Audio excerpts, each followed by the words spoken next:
O despertador tocou às 6h37, como sempre. Lucas abriu os olhos para o teto familiar, aquele mesmo tom de branco fosco com a pequena mancha de umidade no canto que nunca secava.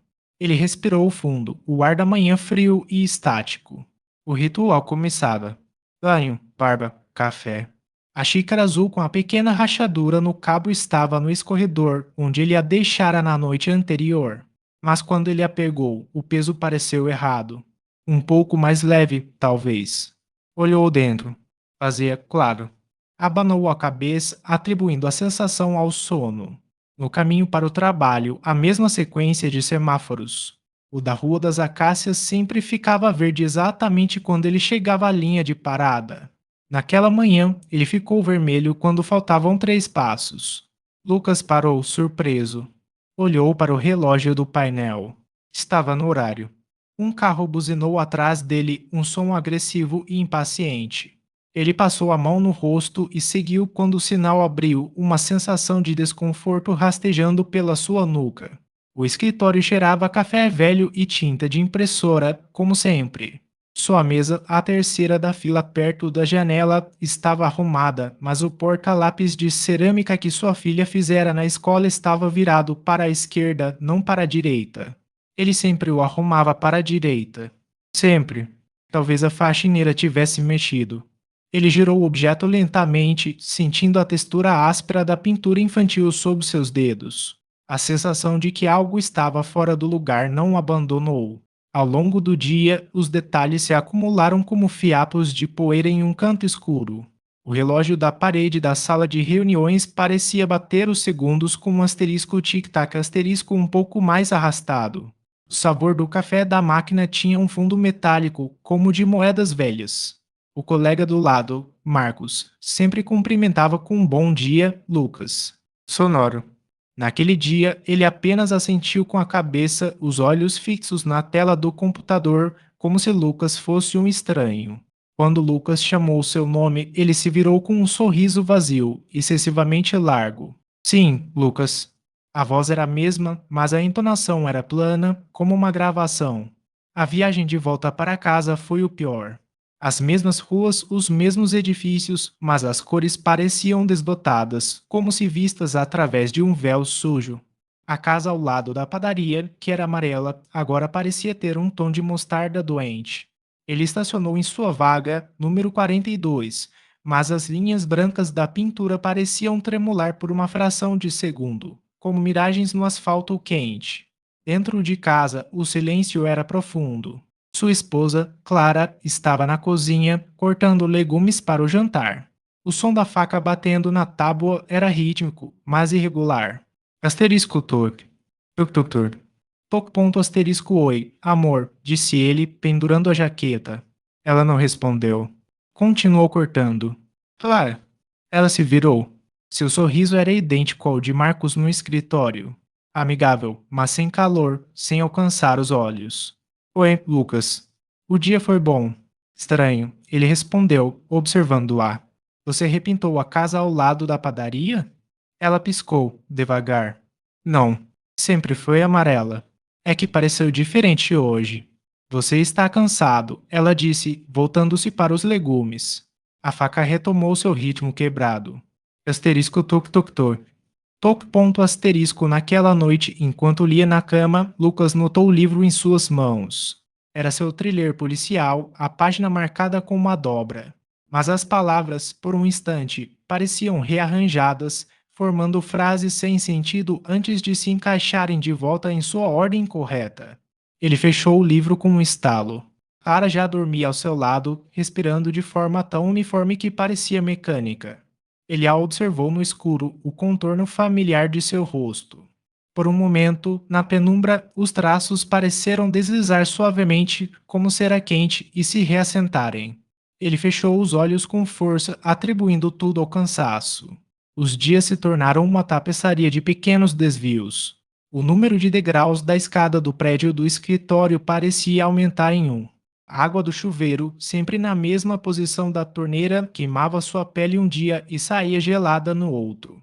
As pessoas mantinham contato visual por um segundo a mais do que o confortável, seus sorrisos sincronizados de maneira perturbadora. Ninguém mais parecia notar.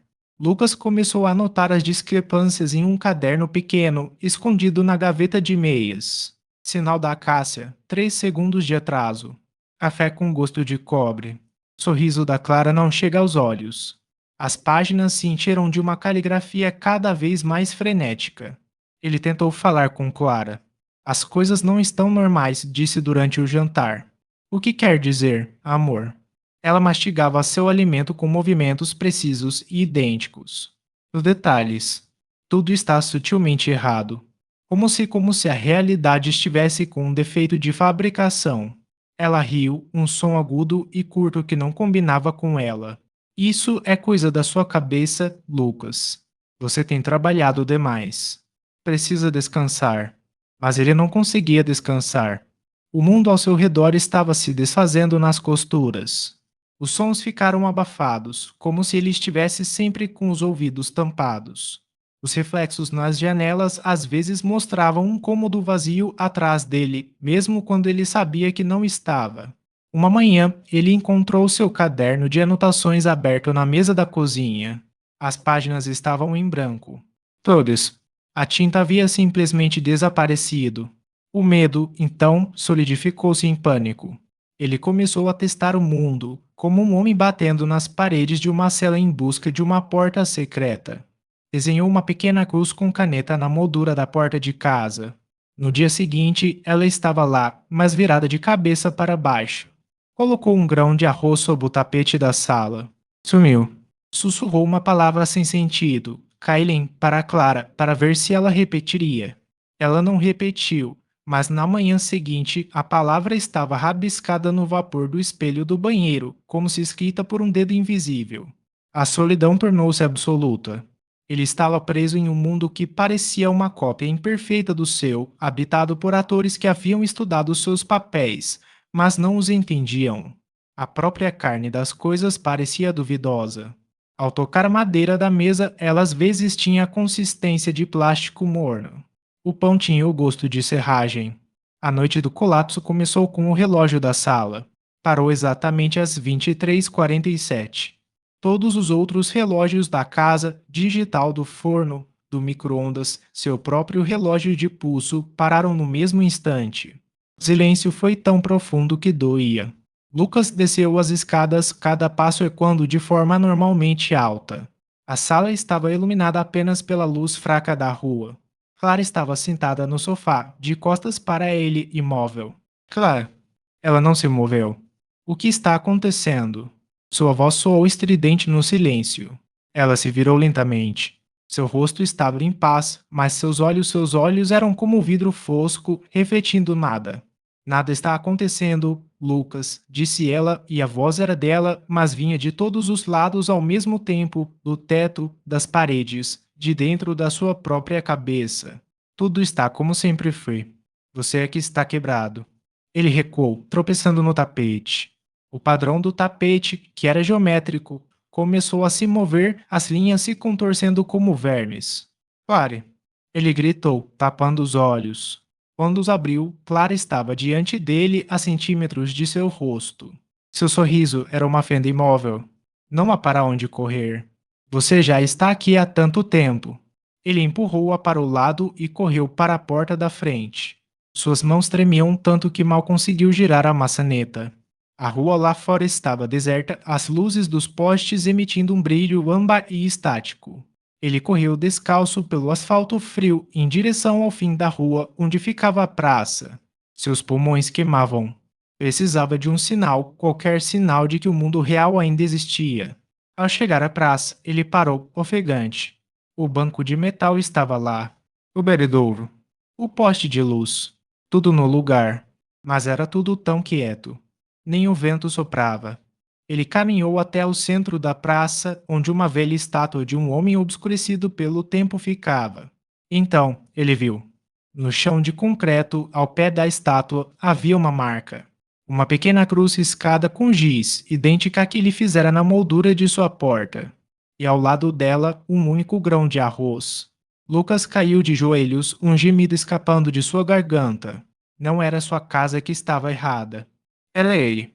Ele estava preso em um loop, um ponto preso na própria rotina, e o mundo ao seu redor era uma casca que se desgastava, revelando a armadura vazia por baixo.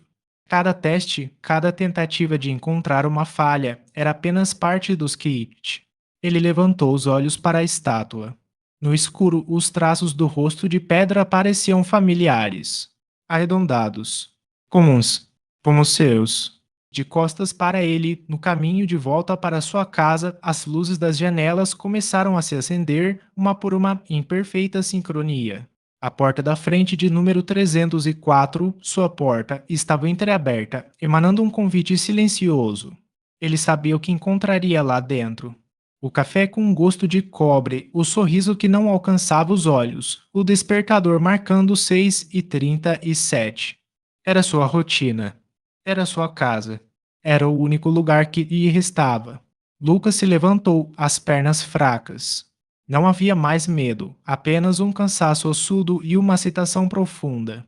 Ele começou a caminhar de volta, seus pés descalços encontrando o caminho familiar no asfalto frio. A porta se abriu um pouco mais quando ele se aproximou, como uma boca escura. Ele entrou. Cheiro de casa o envolveu, um cheiro agora reconhecido como artificial, como plástico novo e poeira velha. Do lado de fora, a noite permaneceu imóvel e silenciosa. Na praça, a pequena cruz de giz e o grão de arroz ainda estavam lá. E se alguém passasse por ali ao amanhecer e olhasse com atenção para a estátua desgastada, talvez notasse que seus traços, sob a primeira luz do dia, pareciam ter se alterado ligeiramente, um pouco mais angustiados, um pouco mais parecidos com os de um homem comum preso para sempre no momento em que percebeu que nunca, em momento algum, estivera realmente acordado.